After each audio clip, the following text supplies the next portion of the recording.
بسم اللہ الرحمن الرحیم۔ السلام علیکم پیارے ویورز، آپ دیکھ رہے ہیں حکیم شہباز منظور یوٹیوب چینل اور میں ہوں حکیم شہباز احمد بلوچ۔ آج آپ کی خدمت میں نئی ویڈیو کے ساتھ حاضر ہوں۔ آج کی ویڈیو کمال کی ویڈیو ہے ان لوگوں کے لیے جن کے شولڈر پین ہوتی ہے، یعنی کہ کندھوں میں درد ہوتی ہے، پٹھوں میں درد ہوتی ہے، خواہ وہ پٹھے کی درد کمزوری کی وجہ سے ہو، خواہ وہ جو بیمار ہو کے دوبارہ نئی تندرستی جن کو ملی ہے لیکن بیماری کی وجہ سے کمزوری ہے، ان کے لیے بھی یہ ایک نایاب تحفہ ہے، اور خاص کر ان کے لیے جو کہ شوگر کے مریض ہیں، شوگر کے مریض جو کہ شوگر کی وجہ سے جن کو بہت زیادہ کمزوری ہو جاتی ہے اور ان کو چلنا پھرنا مشکل ہو جاتا ہے، ان کے لیے بھی یہ بہت ہی زبردست ریمیڈی ہے۔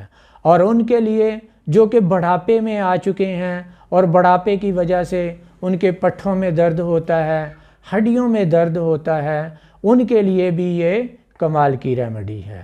اس کے علاوہ ہڈیوں کا درد کا ہونا اور خاص کر جن کو کولیسٹرول کی وجہ سے پٹھوں میں درد ہوتا ہے، ان کے لیے بھی یہ کمال کی ریمیڈی ہے۔ اس کے بعد جن کی یادداشت کمزور ہے، جن کو بات کرتے کرتے بھول جاتے ہیں یا کہ وہ کوئی چیز رکھ کے بھول جاتے ہیں اور ان کو یاد نہیں آتا، ان کے لیے تو یہ ایک بہت ہی نایاب ریمیڈی ہے۔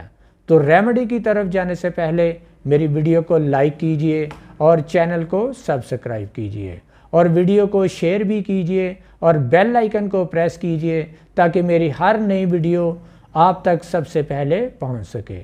تو ریمیڈی کی طرف چلتے ہیں جو کہ قدرت کا نایاب تحفہ ہے۔ تو سب سے پہلے جو اس میں ہے وہ ہے زعفران۔ تو زعفران آپ نے لینا ہے 1.5 گرام۔ نمبر 1 جو ہے وہ زعفران ہے جو کہ بہت ہی کمال کی چیز ہے، سردیوں کے لحاظ سے تو بہت ہی زبردست ہے۔ تو اس کو آپ نے لینا ہے زعفران 1.5 گرام، اور اس کے بعد جو دوسرے نمبر پر ہے وہ ہے اشگندھ نگوری، یہ آپ نے لینا ہے 50 گرام، اور تیسرے نمبر پر جو ہے وہ ہے دار چینی، اور یہ بھی آپ نے لینی ہے 50 گرام، یعنی کہ زعفران 1.5 گرام، اشگندھ نگوری 50 گرام اور دار چینی 50 گرام۔ تو آپ نے کرنا کیا ہے کہ زعفران کو پہلے آپ نے علیحدہ کھرل میں ڈال کے تو اچھی طرح باریک پیس لینا ہے۔ جتنا آپ اس کو باریک پاؤڈر ٹائپ کر لیں گے اتنا ہی اس کا زیادہ فائدہ ہے۔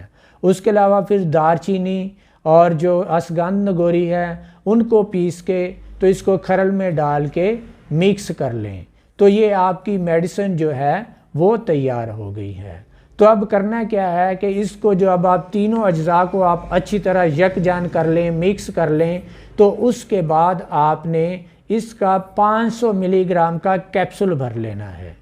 500 ملی گرام کا کیپسول بھر کے تو اس کو آپ نے کھانا کیسے ہے، یعنی کہ صبح کھانے کے آدھا گھنٹہ بعد دودھ کے ساتھ ایک کیپسول کھانا ہے، اور اسی طرح شام کے کھانے کے بعد آپ نے دودھ کے ساتھ کھانا ہے۔ تو آپ دیکھیں گے چند دنوں میں آپ کی کمزوری جو ہے وہ ختم ہو جائے گی، اور جو آپ کے پٹھوں میں درد ہوتی تھی یا آپ کی یادداشت کمزور تھی یا جن کے پٹھوں میں کھچاؤ یعنی کہ کڑل پڑ جاتے تھے، ان میں کتنا زبردست فائدہ ہوتا ہے۔ خاص کر ان مریضوں کے لیے جو کہ میتھی کبال انجیکشن یوز کرتے ہیں اور کم از کم 150-200 روپیہ وہ ایک وقت میں لگاتے ہیں، اور وہ 150-200 روپیہ 1-2 دن میں اس کا اثر ختم ہو جاتا ہے اور پھر وہ دوبارہ لگانا پڑتا ہے، تو ساری زندگی انجیکشن لگانے پڑتے ہیں۔ تو اس سے یہ بہت ہی زبردست قدرت کا کرشمہ ہے۔ اس کو آپ بنائیں اور بنا کے استعمال کیجئے اور دعاؤں میں یاد رکھیے۔ اللہ حافظ۔